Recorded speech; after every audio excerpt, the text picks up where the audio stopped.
আমাদের কিছু ভুলের কারণে আমাদের রোজাটাও আল্লাহর দরবারে কবুল হবে না। তো এত কষ্ট করলাম, এত কষ্ট করে নামাজ পড়লাম, এত কষ্ট করে 20 রাকাত তারাবির নামাজ পড়লাম। তারাবির নামাজ তো 20 রাকাত, 20 রাকাত না নাকি?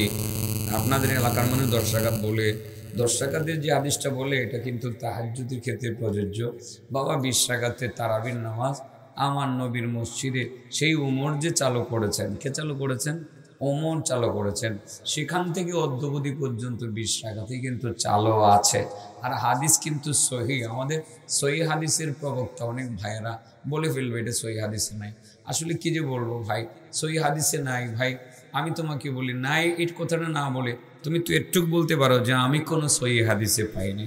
কারণ আমরা তো মানুষ, সবাই সীমিত জ্ঞানের অধিকারী। ভাই তুমি পাও নাই, হয়তোবা আমি সেটা পেয়ে গেছি, হয়তোবা আমি পাই নাই তুমি সেটা পেয়ে গেছো, এটাই তো স্বাভাবিক।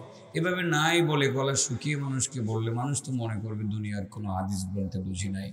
আমরা যে পেয়েছি 20 রাকাতের হাদিস এবং সহি হাদিস পেয়েছি, সেই ব্যাপারে এখন বিস্তারিত বর্ণনা দেওয়ার কোনো কারণ নেই। তো আমাদের বন্ধুরা এরকম তারা বলে আমাদেরকে এবাদত থেকে একটু দূরে সরিয়ে রাখতে চায়। আসলে মানুষকে তো এবাদতের দিকে ধাবিত করা উচিত। ভাই তুমি যেভাবে চ্যালেঞ্জ ছড়ে দিচ্ছ এবাদতকে কমানোর জন্য, এবাদত কম করার জন্য, এবাদত বাড়িয়ে করার জন্য কি তুমি এরকম একটা চ্যালেঞ্জ ছড়িয়ে দিতে পারো না? মানুষ যত বেশি এবাদত করবে ততই তো আল্লাহর কাছে প্রিয় হবে। তো মানুষ একটু এবাদত বেশি করুক না, আল্লাহর নবীর তরিকা মতে যদি এবাদত বেশি করার সুযোগ থাকে করুক না। মানুষকে কমের দিকে কেন পরামর্শ দিচ্ছ? আমি অবাক হলাম ওই দিনকার একটি কথায়, অবাক হয়ে কষ্টও পেয়েছিলাম। কিন্তু আমি নর্মালি মানুষকে এইভাবে অ্যাটাক করি না, আক্রমণ করি না। আমি চাই না দ্বন্দ্ব বেড়ে যাক, আমি চাই না আমাদের মধ্যে দ্বন্দ্ব বেড়ে যাক। আমরা নিজেরা পরস্পর বিরোধী কথা বলে কাদা চোরাচুরি করি, এর দ্বারা আমাদের শক্তি হ্রাস পায়, আমাদের ক্ষমতা হ্রাস পায়। সেজন্য এটা আমি কখনো চাই না। তারপরও ব্যথা লাগে যখন অসত্য কথাটা যখন বলে সমাজকে বিভ্রান্ত করার চেষ্টা করা হয়, তখন তো চিন্তা করি মানুষ বিভ্রান্তির মধ্যে পড়ে যায় কিনা। আমার এক বন্ধু নামটা না আমি নাই বললাম, এক বন্ধু আহলে হাদিসের ভাই, ওই দিন তো তার মুখ ফুসকে বেরোয় গেল কিনা জানি না। আল্লাহ আমার ভাইকে মাফ করো, আল্লাহ তুমি তাকে মাফ করে দাও, উনি নিশ্চয়ই একজন বড় আলেম, আল্লাহ তাকে তুমি মাফ করে দাও। সে ওই দিন বলেই ফেললেন যে শবে বরাতের মধ্যে মসজিদে সময় কাটানোর চেয়ে বেশ্যাখানায় সময় কাটানো ভালো। কথাটা তো আমার ভাই বলেই ফেলছেন। আমি অনেক ব্যথা পেয়েছি। তো আল্লাহর মেহরবানি গত রাত আমি তার সংশোধনীরা দেখেছি, উনি তওবা করেছেন, ক্ষমা চেয়েছেন, মাপ চেয়েছেন। আমার দিলটা বড় হয়ে গেছে। সত্যি সত্যি তার এই ক্ষমা চাওয়ার কারণে তার প্রতি আমার ভালোবাসা বেড়ে গেছে। উনি একজন আলেম। তো আমি অনুরোধ করবো এখান থেকে যে একটু চিন্তা ভাবনা করে কথা বলা উচিত। ভাই আপনি পান নাই, আমি নিজে কিতাবটা ডাউনলোড করেছিলাম মক্কায় বসে বসে, সহি ইবনে হিব্বান, কিতাবের নাম কি? সহি ইবনে হিব্বান। রাত 2টা বাজে আমি কিতাবটা ডাউনলোড করেছি। আমি আমার হোটেল থেকে বের হয়ে আমি রাত 12টার পরে চলে গেছি মসজিদুল হারামে। গিয়ে মসজিদুল হারামের চত্বরে কার্পেট বিছানো আছে, নামাজ পড়লাম, আল্লাহকে ডাকলাম, পড়ে দেখলাম আমার একটু লেখাপড়া করা উচিত। কিতাব পাবো কোথায়? মোবাইল সাথে আছে, সহি ইবনে হিব্বানকে ডাউনলোড করেছি। ডাউনলোড করে আমি পড়তে শুরু করেছি। পড়তে পড়তে ফজরের নামাজের আজান দিয়েছি। কিতাব অনেকটুকু পড়েছি। তো সেই কিতাবটা এখনও আমার মোবাইলে ডাউনলোড করা আছে। ওই কিতাবটার মধ্যে মুআয ইবনে জাবাল থেকে বর্ণিত একটি হাদিস 100% সহি সনদে শবে বরাত সম্পর্কে 5665 5665 নাকি? এটা আপনারা খুলে দেখেন, সহিহ ইবনে হিব্বানকে আপনি করেন। সনদের ব্যাপারে বিশ্ববিখ্যাত বড় বড় রাইটাররা এবং হাদিস বিশারদরা বলেছেন তার সনদ সহি। এমনকি আমার আলে হাদিস ভাইয়েরা যাকে খুব মানে, যে আপনার নাসিরউদ্দিন আলবানী রহমতুল্লাহ আলাইহি, আমি যার বক্তব্য অনেক শুনি, আমি তাকে অনেক ফলো করি, আমি তার বক্তব্যগুলো আমার মোবাইলে ফলো দেওয়া আছে। নিয়মিত নাসিরউদ্দিন আলবানীর বক্তব্য আমি শুনি এবং শেখ আল উসাইমিনের বক্তব্য আমি শুনি, আমি বিন বাজের বক্তব্য আমি নিয়মিত শুনি। অর্থাৎ তাদের বক্তব্য আমার মোবাইল যতক্ষণ হাতে থাকবে আমি তাদের বক্তব্য, তাদের দেওয়া হাদিসগুলো আমি সময়ে, আপনারা আমার আইডিতে ঢুকে দেখেন, আমি তাদের হাদিসগুলো আমি শেয়ার করি, প্রায়ই আমি শেয়ার করে থাকি। তো ওই কিতাবে দেখবেন আপনারা ওই সহিহ ইবনে হিব্বানের হাদিসটা 100% সহি। নাসিরউদ্দিন আলবানী তিনিও শেষ পর্যন্ত কেন শুরু থেকে হাদিসটাকে তিনি 100% সহি বলছেন। তো হাদিসটা যদি সহি হয় তো শবে বরাতের অস্তিত্ব অস্বীকার করার কি কোনো মানে আছে? তো বিগত দিনগুলোতেও সে অস্তিত্বটাকে অস্বীকার করা হয়েছে। আমি মনে হয় অন্যদিকে চলে গেছি, সাবজেক্টের বাইরে চলে গেছি, আল্লাহ মাফ করো। তার মানে হলো আমি যেটা বলতে চাই যে সেটা হলো শবে বরাত ছিল, শবে বরাত আছে, কিন্তু বাড়াবাড়ি আর ছাড়াছাড়ি চলবে না, ঠিক আছে না? বাড়াবাড়ি হয় আমাদের দেশে, যে বাড়াবাড়ি যেটা হয় সেটা হলো আমাদের এই মসজিদগুলোকে সুসজ্জিত করা হয়, হালুয়া রুটি সেখানে বাগাবাগি করা হয়, অনেক কিছু করা হয়, সেটা যাতে না হয়। এটা যে বেদাত, এতে আমাদের কোনো দ্বিমত সেখানে নাই, এটা 100% বেদাত। এই বেদাতের ধারে কাছে আমরা যাব না। কিন্তু ওই রাতটা যে ইবাদতের রাত, সেই রাত যে আল্লাহ বান্দার প্রতি বিশেষ দৃষ্টি নিক্ষেপ করেন, সেটা তো 100% সত্য। অতএব রাতটাকে গুরুত্ব দেব। আরেকটা কথা বলি, যারা 20 রাকাত তারাবির নামাজ পড়ার যোগ্যতা রাখেন, ক্ষমতা রাখেন, অবশ্যই 20 রাকাত পড়বেন, অবশ্যই 20 রাকাত পড়বেন। আর সেটা মানবেন আপনি কেন? বলবেন নবী তো 20 রাকাত পড়েন নাই, সেটাও সত্য। আমার নবী 20 রাকাত তারাবি জামাতে পড়েন নাই। কিন্তু আপনাদেরকে একটা সহিহ হাদিসের কথা বলে দিয়ে যায়। আপনারা ইবনে মাজা আমি বহু আগে পড়াইতাম, এখন পড়াই না। মানে ইবনে মাজা, সুনান ইবনে মাজাতে হাদিসটা দেখবেন, আল্লাহ নবী তিনি বলে গেছেন এইভাবে যে আমার মৃত্যুর পরে তোমরা অমুক আর অমুকের অনুসরণ করবা। অমুক বলে আই আশারা ইলা আবি বকর ও আশারা ইলা ওমর। আবু বকরের দিকে স্পেশাল তিনি ইশারা দিয়েছেন, ওমরের দিকে স্পেশালি তিনি কি দিয়েছেন? ইশারা দিয়েছেন যে আমার পরে তোমরা তার অনুসরণ করো। এটা হলো হাদিসে কওলি, আমাদের পরিভাষায় এটাকে বলে হাদিসে কওলি। এটাকে নির্দেশ সূচক হাদিস, নির্দেশ সূচক হাদিস। আর নবী পড়েছেন বা পড়েন নাই, সেটা হলো হাদিসে ফেলি। মনে রাখবেন, ফেলি আর কওলি এই দুটার মধ্যে যখন সংঘর্ষ হয়, তখন নির্দেশ সূচক নির্দেশমূলক হাদিসটাই প্রাধান্য পায়। তার মানে আমার নবীর নির্দেশটাই প্রাধান্য পেয়ে গেল। নবী বলেছেন ওমরের অনুসরণ করো। সেই কাল থেকে ওমর যখন চালু করেছেন মসজিদে নববীতে 20 রাকাতের তারাবি, সেই কাল থেকে অদ্যাবধি পর্যন্ত 20 রাকাতেই চালু আছে। ওনাদের থেকে আমার দেশের ভাইয়েরা আমরা কি ইসলাম একটু বেশি বুঝে গেলাম? তাহলে তারাবির নামাজ রমজানে কয় রাকাত হবে বলেন? কয় রাকাত হবে?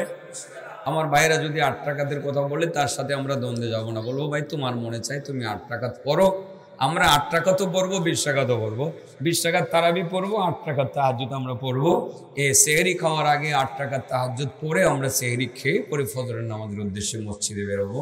আমাদেরকে ভাই 20 রাকাত থেকে বঞ্চিত ভাই তুমি করো না। এই 20 রাকাতের হাদিস সহি হাদিস, এটা সহি হাদিসটা সহি মুসলিমে আছে, আপনারা আরো বিভিন্ন কিতাবের মধ্যে এই সহি হাদিসটা আছে। অতএব কারণে আমরা এই হাদিসটার উপরে আমল করবো। কোনো অসুবিধা আছে? অসুবিধা নেই। তো এইগুলো নিয়ে অযথা মানুষকে বিভ্রান্ত করার কোনো মানে হয় না। আমরা করে যাচ্ছি, করবো। যাই হোক, কি যেন বলছিলাম, যে আল্লাহ রাসূল সাল্লাল্লাহু আলাইহি ওয়াসাল্লাম বলেন যে আমি যখন মেরাজে গেলাম, দেখলাম যে এক শ্রেণীর মানুষ মারারতু বিকওমিন লাহা আজফার, এমন এক কওমকে আমি অতিক্রম করতেছিলাম যাদের হাতের নখগুলো হলো তামার তৈরি নখ, মিন নুহাসিন ইয়াখমিশুনা বুজুহাহুম, তারা এই নখ দ্বারা নিজেদের চেহারাকে নিজেরা আশ্রয়তে আছে ও সুদুরহুম, নিজেদের বুককে আশ্রয়তে আছে। ফাকুলতু মান হাউলাই ইয়া জিবরিল, আমি বললাম ও জিবরিল এই লোকগুলো কারা? তখন জিবরিল বললেন হাউলাইল্লাযীনা ইয়াকুলুনা লুহুমান নাস ওয়া ইয়াতাউনা ফি আরাদিহিম। ইয়া রাসূলুল্লাহ, আপনার 2 শ্রেণীর উম্মত। তারা কয় শ্রেণীর উম্মত? 2 শ্রেণীর উম্মত। তাদের মূলত অবস্থাটা এমন হবে, তাদের নিজেদের চেহারা নিজেরা আশ্রয়তে থাকবে, নিজেদের বুক নিজেরা আশ্রয়তে থাকবে, তামার তৈরি নখ দিয়ে নিজেকে নিজে কষ্ট দিবে, অবিরাম সেই কষ্টটা দিতে থাকবে এবং টানা কিয়ামত পর্যন্ত দিবে। এরপরে কিয়ামতের সময়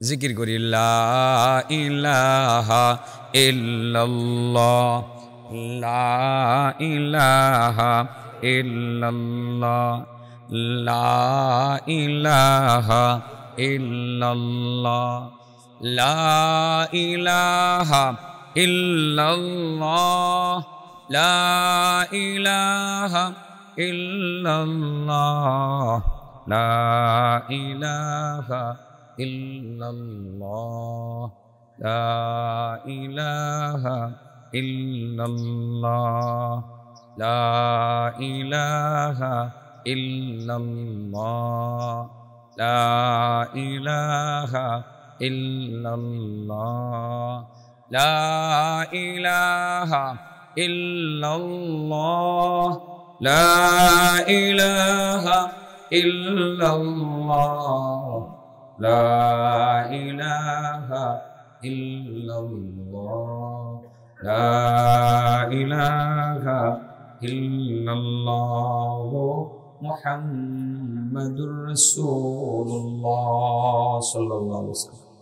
জিবরাইল বলেন, ইয়া রাসূলুল্লাহ, আপনার দুই শ্রেণীর উম্মত, তারাই মূলত তামার তৈরি নখ দিয়া নিজের চেহারাতে নিজে আক্রমণ করবে, নিজের বুকে নিজে আক্রমণ করে ক্ষত বিক্ষত করবে, কিয়ামত পর্যন্ত এই শাস্তি পাবে, এরপরে খালি ডাইরেক্ট জাহান্নামে যাবে।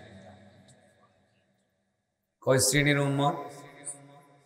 নখ হবে কিসের তৈরি? নখ দিয়ে কোন জায়গায় আশ্রাবে? মুখে আর বুকে, মুখে আর বুকে, দুই জায়গাতে আশ্রাবে। এই দুই শ্রেণীর মানুষের পরিচয়টা লোন আমরা জেনে ফেলি তারা কারা। এটা বলতে গিয়ে ওইদিকে গেছিলাম যে আসলে আমাদের অজ্ঞাত সারে আবাদত সব ধ্বংস হয়ে যাইতেছে। নামাজও কবুল হইতেছে না, রোজাও কবুল হইতেছে না, মোনাজাত কবুল হইতেছে না, জিকির আজকার কবুল হইতেছে না, তারাবি কবুল হইতেছে না, কোরআন তেলাওয়াত কবুল হইতেছে না, সবগুলো ধ্বংস হয়ে যাইতেছে এই দুটা অপরাধের কারণে। এক নাম্বার, তারা নিজেদের তামার তৈরি নখ দিয়ে নিজেদের চেহারা, নিজেদের মুখ আর বুকে আক্রমণ করবে এবং না মুখ এবং বুককে ক্ষত বিক্ষত করবে। যারা এক নাম্বার, যারা মানুষের গোশত খায়। কার গোশত খায়? আপনার তো খুশি, তো আমাদের হিলুচিয়াতে আলহামদুলিল্লাহ এমন কোনো মানুষ নাই যারা মানুষের গোশত খায়। আপনারা এরকম হয়তো বলবেন যে এমন মানুষ নাই যে মানুষের গোশত খায়। আপনারা তো খুশি হয়ে গেছেন, তাই না? একজনও নাই। হিলুচিয়ার মানুষ খাইলে গরুর গোশত খায়, আর যদি হিন্দু লোকেরা আছে হেরা গরুর গোশত না খাইলেও হেরা ওই যে খায়, ওই যে খাসির গোশত আর মহিষের গোশত খায়। কিন্তু মানুষের গোশত মুসলমানরাও খায় না, হিন্দুরাও খায় না। আপনারা খুশি হয়ে গেলেন না আজকে?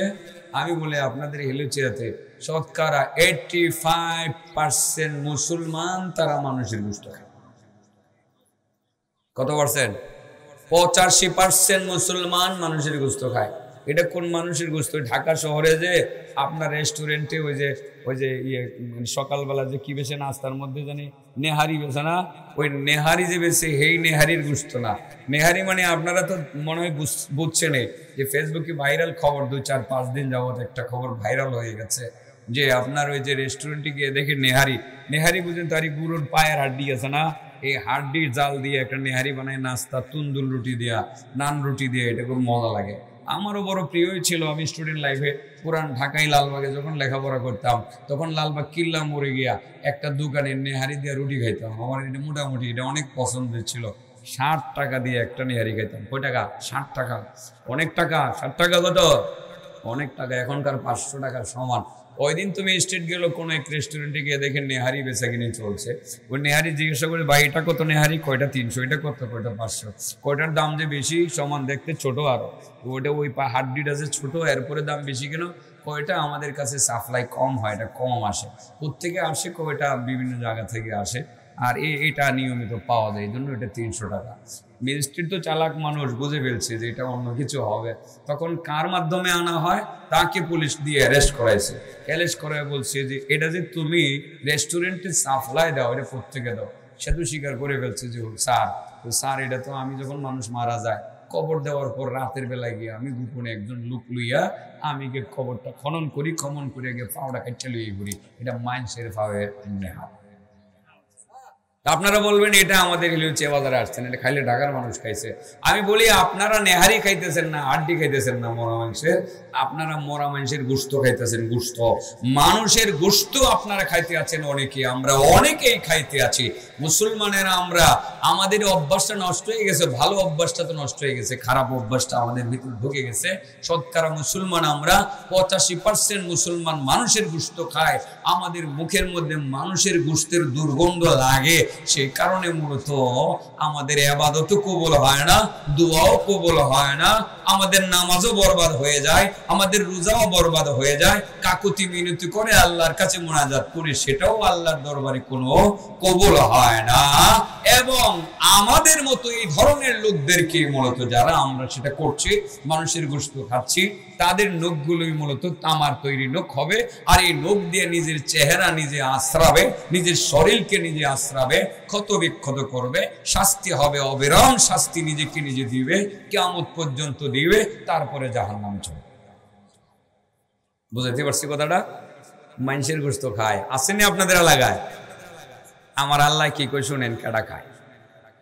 ইয়া আইয়ুহাল্লাযীনা আমানু ইয়া আইয়ুহাল্লাযীনা আমানু ইজতানিবু কাসীরাম মিনাজ-যন্নি ইজতানিবু কাসীরাম মিনাজ-যন্নি ইন্না বা'দাজ-যন্নি ইসমুন ولا تجسسوا ولا يغتب بعضكم بعضا أيحب أحدكم أن يأكل لحم أخيه ميتا فكرهتموه واتقوا الله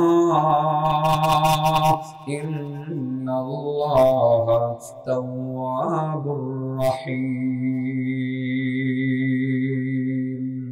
আল্লাহ বলেন, ঈমানদারগণ, তোমরা অধিক পরিমাণ খারাপ ধারণা করা থেকে তোমরা বিরত থাকো।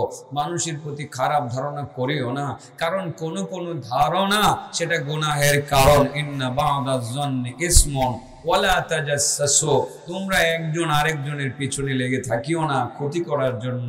ওয়ালা ইয়াগতাব বা'দুকুম বা'দা, তোমাদের একজন যাতে আরেকজনের গীবত না করে, তার মানে তোমরা গীবত করিও না। আর গীবত করা মানেই হলো মরা মানুষের গোশত। এই কামরা কি আমরা করিও? হ্যাঁ করি। সকালবেলা বাজারে গেলে চাষটলে গিয়া যদি 2-4 জনের গীবত না করি, আড্ডায় জমে না, ঠিক না বেঠিক? যে হানে যাইবেন ওয়াজ মাহফিলে বসলেও 2-4টা বদনাম না করলে আড্ডা জমে না। আপনারা বলবেন না যে একটু আগে যে আমার এক ভাই বিরুদ্ধে বললাম, বিরুদ্ধে বলিনি তো, আসলে এটা বিরোধিতা করা হয় নাই, এটা জাতির স্বার্থে, ইসলামের স্বার্থে এটাকে কিরে বলে, এটাকে ওজাহাত করা হয়েছে। ভাইকে আমি মোটেও খাটো করি নাই, যেটা আমি অগোচরে বলেছি সামনে বলতে পারবো, কিন্তু পাবো কোথায় তাকে সামনে বলার জন্য? এখানে মাঠে বলা, মিডিয়াতে বলা মানে তার সামনেই বলা, তার কানে আজকে রাত্রে চলে যাবে, সেটা মিডিয়াতে ছেড়ে দেবেন, সেটা চলে যাবে, সেটা কিন্তু আমি গীবত করি নাই। গীবত করা কোনো মানুষকে তুচ্ছ করে তাকে ছোট করার জন্য, তার বিরোধিতা করা, তার কথা বলা, বাজারে গিয়ে চাষটলে বসে অমুককে খারাপ বলা, অমুককে খারাপ বলা, অমুককে খারাপ, তমুককে খারাপ। আমরা অনেক সময় অনেককে অন্যকে খাটো করার জন্য যেটা করি, সেটার থেকে এখনো মুক্ত হতে পারি নাই। আমি নিজেকে নিয়ে নিজে ভাবছি, আমি দেখলাম যে আমি কি সেই গীবত থেকে মুক্ত কিনা। এটা যে কত বড় অপরাধ, আমার আল্লাহ এটারে কত বড় অপরাধ বলে গণ্য করেছেন, যে এটার কারণে মুসলমানের ইবাদত ধ্বংস হয়ে যাচ্ছে, এটার কারণে নামাজ ধ্বংস হয়ে যাচ্ছে, এটার কারণে রোজা ধ্বংস হয়ে যাচ্ছে, এটার কারণে ইবাদত কবুল হচ্ছে না, এটার কারণে মুনাজাত কবুল হচ্ছে না, এটার কারণে নামাজ পড়েও জাহান্নামে যেতে হবে। এটা কত বড় অপরাধ। আমি নিজে ভেবে দেখলাম যে আমিও কোনো না কোনো দেখতে মাঝে মধ্যে জড়িত হয়ে পড়ে, পরক্ষণে আমি তওবা করার চেষ্টা করি এবং তওবা করি। আর নিজের ঘরেও তো অনেক সময় গীবত করা চলে। আমরা নিজেরা ঘরে আপন ভাইয়ের বিরুদ্ধে আমরা মায়ের কাছে গীবত করি, মায়ের বদনাম আরেকজনের কাছে বলি। গতকাল তো দেখলাম আমার এক ভাই স্বয়ং ডাইরেক্ট বাবার বিরুদ্ধে কথা শুরু করে দিয়েছে। আমি চোখের পানি ধরে রাখতে পারি নাই। তুমি কেমন সন্তান হলারে, তোমার বাবা যদি অন্যায় করেও থাকে, এইভাবে কি তুমি লাইভে এসে তোমার বাবার বিরুদ্ধে এমন কথা তুমি বলতে পারলা? তাও একটা ছেলে আলেমের মতো, যদিও সে আলেম হয় নাই, লেখাপড়া করেছে, মিশকাত করে নাই, সে 0000 নম্বর পেয়েছে, বাংলাদেশের সেলিব্রিটি আলেম, এখন আইডল হয়ে গেছে, সে এখন বয়ান করে। ওই ছেলের বক্তব্যের মধ্যে শুনে আমি অবাক হলাম, তোমার বাবা অনেক অন্যায় করেছে, তাই বলি কি এইভাবে তুমি তোমার বাবাকে অ্যাটাক করে কথা বলতে পারো ফেসবুক লাইভে এসে? তোমার বাবা কি ব্যথা পায় নাই? তোমার বাবা কি কষ্ট পায় নাই? তোমার বাবা কি উফ শব্দটা উচ্চারণ করে নাই? তুমি যাবা কোথায়? তোমার ঠিকানা কোন জায়গায় হবে? তুমি একটু ভেবে দেখেছো ভাই? উচিত হয় নাই, তুমি এই কাজটা করে তুমি ঠিক করো নাই। তার অগোচরে বলি নাই, প্রকাশ্যে বলেছি, তার কানে সেটা পৌঁছে যাক, সে এখান থেকে শিক্ষা গ্রহণ করো। যেইভাবে বাবার বিবাহ নিয়ে তুমি মস্কারি করেছো, তোমার বাবা বিবাহ করেছে তোমার মাকে রেখে, হ্যাঁ সেটা তিনি করতে পারে, কেন করেছে কিভাবে করেছে পারিবারিক বিষয়টা, তুমি এভাবে লাইভ এসে তোমার বাবাকে অপমান করে তুচ্ছ করে কথা বললা, আর তোমার বাবা ভিক্ষা করে, তোমার তো লজ্জা লাগার দরকার ছিল, তুমি লাইভে আসলে কেন? দ্রুত বাবার কাছে গিয়ে বাবার মাধ্যমে উল্টা লাইভ দিয়ে তুমি সেটা অবশ্যই একটা শুধরাইতে পারতা, সেটা না করে উল্টা তোমার বাবার বিরুদ্ধে কথা বলেছো। আমি আমার বন্ধুদেরকে বলি, বন্ধুরা সাবধান, বাবা অন্যায় করেছে, তারপরেও বাবা যদি কোনো শিরকি কাজ না করে, আল্লাহর কোনো নাফরমানি না করে, তাহলে বাবার সেই অন্যায়ের প্রতিবাদ বাবার সামনে করা উচিত না। সব জায়গায় উচিত চলে না, শুধু শিরিক করলে ওয়া ইন জাহাদাকা আলা আন তুশরিকা, হ্যাঁ আছে না, বি মা লাইসা লাকা বিহি ইলম ফালা তুতি'হুমা ওয়া সাহিবহুমা ফিদ দুনিয়া মারুফা। আল্লাহ বলছেন, যদি তোমার মা বাবা আমার সাথে শিরিক করতে বাধ্য করে, সেটা অনুসরণ করিও না, কিন্তু তারা যদি মুশরিক হয়, শিরিকের চেয়ে ভয়ানক কিছু করে ফেলে, কিন্তু পার্থিব জীবনে তাদের সাথে ভালো আচরণ করবে, সুন্দর আচরণ করবে, এটা আল্লাহর নির্দেশ। বন্ধু তুমি এটা কি করলা? তোমার বাবা তো চিকিৎসা ছাড়া কষ্ট করতে আছে, ভিক্ষায় নেমে গেছে, তুমি তো তোমার বাবার সাথে সদ্ব্যবহার করছো না, তোমার বাবা শিরিকের মতো কোনো অন্যায় তো করে নাই। বন্ধুরা মনে থাকবে এই কথাটা, বাবা যত বড় অপরাধী করুক না কেন, বাবার সাথে ভালো ব্যবহার করতেই হবে, মায়ের সাথে ভালো ব্যবহার করতেই হবে। আজকে শুধু এলোমেলো কথা হচ্ছে কেন? আসলে এদিক সেদিক যাচ্ছে। বলেন তো দেখি, কয় শ্রেণীর মানুষ নিজের নখ দিয়া নিজের চেহারা আশ্রাবে? এক নম্বর, যারা কার গোশত খায়? মানুষের গোশত খায়। আপনাদের এলাকাতে মানুষের গোশত খায় গীবতকারী লোক আছে না নাই? আছে। এটার কারণে আমাদের ইবাদত ধ্বংস হয়ে যাইতেছে। এই জন্যই আমি এই ওয়াজটা করতে চাইতেছি। এই যে রোজার মাসটা আসতেছে না বাবা, রোজার মাস, সারাদিন রোজা রাখলেন, রোজা রেখে হিলুচিয়া বাজার থেকে ইফতারি করে করে আপনি এবার দৌলতপুর যাইবেন। কোন জায়গায় যাবেন? দৌলতপুর যাইবেন। 3 বন্ধু মিলে ইফতারি কিনে যাচ্ছেন, বাড়িতে গিয়ে ইফতারি করবেন, আর ইফতারির সময় হাত উঠায় আল্লাহর কাছে মোনাজাত করবেন। যাওয়ার পথে 4 জন মানুষের গোশত খাইছেন। কয়জন মানুষের গোশত খাইছেন? 4 জন মানুষের গোশত খাইয়া ইফতারির সামনে নিয়ে এখন, আল্লাহ রোজা কবুল করো, আল্লাহ মাফ করে দাও, ব্যবসায় বরকত দাও, আল্লাহ আমার গুনাহ মাফ করো, আল্লাহ আমারে জান্নাতে দিও, অনেক কিছু কইলেন। আল্লাহ বলবে, তোর মুখে মানুষের গোশতের গন্ধ লাগে, আমি এই সময় কথা দিয়েছিলাম তোর দোয়া কবুল করবো। আসলে তো আসরের পরে মাগরিবের আগে এমনি আল্লাহ দোয়া কবুল করে, আর ইফতারির সময় তো আল্লাহ একেবারে বান্দার কাছাকাছি চলে আসে, দোয়া তো কবুল করার কথা। আল্লাহ বলবেন, বান্দা তোর মুখে মানুষের গন্ধ লাগে, তুই গীবত করতে করতে আইসস, তোর রোজাও শেষ, তোর দোয়াও আমি কবুল করলাম না, তোর রোজাও আমি কবুল। বাবা এই কাজটা তো আমাদের দ্বারা হচ্ছে, সেই কারণে আমি বলছি, আমরা তো বুঝতেও পারতেছি না, আমাদের অর্জন সব ধ্বংস হয়ে যাইতেছে। বসলেই তো শুধু মানুষের দোষ বলি, মানুষের যত অন্যায় আছে সবগুলো নিজে চর্চা করে তাকে খাটো করার চেষ্টা করি। এই কাজগুলো আমরা করব না, এই কারণে আমাদের দোয়া কবুল হচ্ছে না। আমি আসলে আজকে খুব তাড়াহুড়া করে আমাকে বলতে হচ্ছে, এখন দ্রুত বলবো, 2 শ্রেণীর মানুষ নিজের নখ দিয়ে নিজের চেহারা আশ্রাবে। আমি দোয়া কবুল না হওয়ার একটি কারণ আমি আশপাশে বহুবার বলেছি হয়তোবা।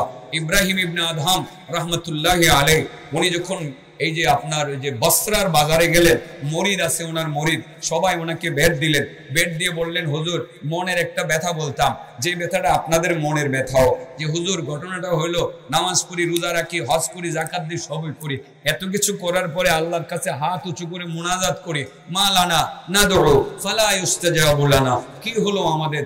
আমরা যে এত দোয়া করি, আমাদের দোয়া কবুল হচ্ছে না, এর কারণটা কি? দোয়া কবুল না হওয়ার কারণ কি?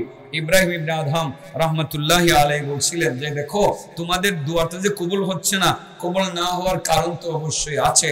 লিআন্না কুলুবাকুম মাতাত বিআশারাতি আশিয়া, তোমাদের অন্তরটা 10টা রোগের কারণে মারা গেছে। কয়টা রোগের কারণে? 10টা রোগ হয়েছে তোমাদের অন্তরে। এই 10টা রোগের কারণে তোমাদের অন্তরটা মারা গেছে। সেই কারণে মরা অন্তরের দোয়া আসমানে ওঠে না, আল্লাহর দরবারে কবুল হয় না। আর 10টা রোগের মধ্যে একটা বড় রোগ আমি বলছিলাম, এদিকে মনে হয় কোথাও 9 নম্বর রোগটা, এটা আমাদের সমাজে চলে বেশি। এই রোগী সবাই রোগী, প্রায় 85% এই রোগের রোগী। ইনতাবাহতুম মিনান নাওম ওয়া শাগালতুম ফি উয়ুবিন নাস ওয়া তারাকতুম উয়ুবাকুম। আরে তোমরা তো ঘুম থেকে থেকে জাগার পরে শুধু মানুষের দোষ দেখো, অমুকে খারাপ, অমুকের বউ খারাপ, অমুকের ভাই খারাপ, অমুকের মা খারাপ, অমুকের বাবা খারাপ। তোমরা শুধু মানুষের দোষ খুঁটে খুঁটে দেখো, বহুত বহুত তত্ত্ব তালাশ করে শুধু মানুষের দোষ দেখো। নিজের মধ্যে যে এতগুলো দোষ আছে একটা দোষ দেখো না। নিজের কোনো দোষ নাই, সব দোষ মানুষের, তোমার কোনো দোষ নাই। এটা তোমাদের চরিত্রের ভিতরে ঢুকে গেছে, চরিত্রের সাথে ব্লাডের সাথে মিশে গেছে। যেই কারণে তোমাদের দোয়া আল্লাহর দরবারে কবুল হচ্ছে না। তাইলে দোয়া কবুল না হওয়ার যে কারণটা আমরা অন্যতম কারণ পাইলাম, সেটা হলো মানুষের গীবত করা। আর গীবত করা মানে হলো মানুষের গোশত খাওয়া। আর যারা মানুষের গোশত খায়, আল্লাযীনা ইয়াকুলুনা লুহুমান নাস, যারা মানুষের গোশত খায় তাদের হাতের নখগুলো হবে কিসের নখ? তামার তৈরি নখ। ইয়াসমিশুনা বুজুহাহুম ওয়া সুদুরহুম, তামার তৈরি নখ দিয়ে তারা তাদের চেহারাকে আশ্রয়তে থাকবে, তামার তৈরি নখ দিয়ে তারা নিজেদের বুককে আশ্রয়তে থাকবে। এইভাবে কিয়ামত পর্যন্ত নিজের নাক, মুখ, বুক আশ্রাবে আর কেটে একদম রক্তাক্ত করে ফেলবে। শাস্তিটা নিজেকে নিজেই দিবে, কিয়ামত পর্যন্ত দিবে, এক সেকেন্ডের জন্য থামবে না। এরপরে সোজা জাহান্নামে চলে যাবে। কারণ আল্লাহর রাসূল নিজেই বলেছেন, লা ইয়াদখুলুল জান্নাতা কাত্তাত, যারা গীবত করে মানুষের গোশত খায় তারা জান্নাতে যেতে পারবে। বলেন কয় প্রকার মানুষের হাতের নখ তামার তৈরি নখ হবে? এক নম্বর, যারা কার গোশত খায়? এই এলাকাতে আসেনি মানুষের গোশত খায় যে আছে? আজকে থেকে আল্লাহর রাস্তে ছাইরা দেওয়া যেত না। মানুষের দোষ বলবোই না, মানুষের দোষ বলবোই না। আরেকজনের দোষ বললে আমার কি লাভ হবে? আরেকজনের দোষ বলে তাকে খাটো করলে আমার কি লাভ হবে? যেহেতু আরেকজনের দোষ বলে তাকে খাটো করলে আমার কোনো লাভ হবে না, আমি কেন বলতে যাব? আমি আজ থেকে নিয়ত করলাম যে আমি কারো দোষ বলবো না, ইনশাল্লাহ। মনে থাকবে তো ইনশাল্লাহ? এই গীবতটা করবো না। এটা না করলে একটা বেনিফিট আপনার আছে। আজকে যদি এখনোই মনে চাইছিল যে অমুকের দোষটা আপনি বলবেন, যে সে লোকটা খারাপ, তারপরে চিন্তা করলেন তার দোষটা যে আমি বলবো, তার দোষটা বললে আমার লাভটা হবে কি? আমার তো কোনো লাভ হবে না। যেহেতু তার দোষ ত্রুটি বর্ণনা করলে আমার কোনো লাভ হবে না, বললাম না, থাক বললাম না। এই বললাম না বলার সাথে সাথে আপনি একটা অর্জন করলেন, যেটা আপনি 70 বছরেও করতে পারেন নাই। সেটা হলো আপনি 20,000 রাকাত নফল নামাজের নেকি নগদে কামাই করে ফেললেন। জীবনে 20,000 রাকাত নফল নামাজ কয়জনের হয়েছে? আমার যে হয় নাই, এটা আমি এমনিতেই বলতে পারি। আমি ডাইরেক্ট বলতে পারি যে 20,000 রাকাত নফল নামাজ আমার জিন্দেগিতে আমি পড়ি নাই। তো আপনিও পড়েছেন কিনা নিজেকে জিজ্ঞাসা করেন। যদি না পড়ে থাকেন, তো আজকে যে আপনার গীবতটা করতে মনে চেয়েছিল, কোরবানি করলেন যে না আমি তার দোষ বলবো না, সে হয়তো বা দোষী হোক না, সে দোষী, সেই দোষী লোকটা দোষ বললে তার অপমান হবে, সে খাটো হবে, সে অপমানিত হবে, তার ক্ষতি হবে, কিন্তু আমার তো কোনো লাভ নাই। অতএব কারণে আমি গীবতটা করব না। আল্লাহর হুকুম, আমি গীবত করব না। আল্লাহর নবী গীবত না করার জন্য বলেছেন, এবং আল্লাহ গীবত না করার জন্য বলেছেন, আমি গীবতটা করব না। সেটার লগে লগে আপনি আমি 20,000 রাকাত নফল নামাজের নেকি পেয়ে যাব। কয় শ্রেণীর মানুষের নখ তামার নখ হবে? 2 নাম্বার রেডি? ওয়ায়াকাউনা ফি আরাদিহিম। মানুষ কিন্তু বহুত মানুষ আছে এরকম, খালি কেমনে মানুষের ইজ্জত নষ্ট করবো। রাস্তা দিয়ে দেখতেছে ইমাম সাহেবের দিয়ে এই দৃষ্টান্তটা, কারণ আমার কাছে একজনে বিচার দিছে এদিন, আপনার বাগুল পড়াইছি বলে, হুজুর আমরা ইমাম সাহেব এদিন মহিলার লগে কথা কয়। আমি চিন্তা করলাম কি না জানি কইছে। পরে এইটা আমি এদিন উত্তরটা দিছি, বলছি যে আরেকদিন কমনে কেমনে জানি ইমাম সাহেব কথা বলছে জানি না। পরে আমি আমার উপরে কেয়াস করছি। মাঝে মধ্যে রাস্তা দিয়ে হাঁটতেছি, অনেক সময় মায়ের বয়সের একজন মহিলা দাঁড়ায় হুজুর আপনি আজ মসজিদের হুজুর না? আমি জি হুজুর আমার নাতিদের শরীরটা ভালো না, একটু দোয়া করে। জি আন্টি দোয়া করবো। একটু বলতে কি মহিলার লোকে কথা বলা হয়েছে না, বুঝছে? এটা যদি আমার ভাই সলিমুদ্দিনে দেখতে পারে, দেখা গিয়ে শাসটুলে বয়ে হুজুর দেখা যায় রাস্তা বেড়ি ভেতর লোক কথা কয়। তো এটারে যেইভাবে রং দিয়া, আরে আমাদের সমাজের চরিত্র হয়ে গেছে। মসজিদের ইমাম সাহেব এরকমই একটা কথা রাস্তার মধ্যে বলছে, বাধ্য ছিল বলার জন্য, কারণ মায়ের বয়সের মহিলা এসে ডেকে বললেন আপনি কি মসজিদের ইমাম সাহেব না? হ্যাঁ জি ইমাম সাহেব। হুজুর আমার নাতির শরীরটা ভালো না, একটু দোয়া করেন। মহিলা তো আবেগে হুজুরের কাছে দোয়াটা চাইলেন, হুজুর তো বললেন ইনশাল্লাহ আমি দোয়া করব, আজকে আমি দোয়া করব। আপনি দেখে শাসটুলে বসে বসে বললেন হুজুরটা রাম যেত না, হুজুরের সুখ খারাপ। হুজুরের কি খারাপ? সুখ খারাপ দিলেন, হুজুরের বদনাম করে মান সম্মান 12টা বাজায় দিচ্ছেন। পাবলিক এটা শুনছে, আরে এই হুজুরটার চরিত্র ভালো না রে, সরতে সরছে বোঝা গেছে এই হুজুরের কি ভালো না, চোখও ভালো না, চরিত্রও ভালো না। আরে করলো কি আর আপনি বললেন কি? সেটা বললা দিলেন হুজুরের মান ইজ্জতের 12টা বাজাইয়া।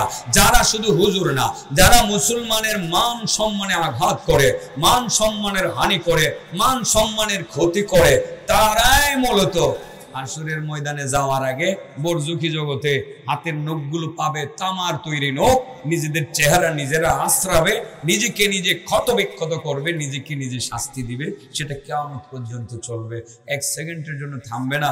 মুসলমানের ইজ্জতের কত মূল্য আমি মনে হয় আপনাদের এখানে ওই যে কিনা বলে যে ওদিন আগে বলছিলাম, ওখানে বলে গেছি তো, গুরু বিয়াতির চোর বলছিলাম যে 3টা জিনিস কাবার থেকেও দামি। মুসলমানের 3টা জিনিস কাবার চেয়েও দামি।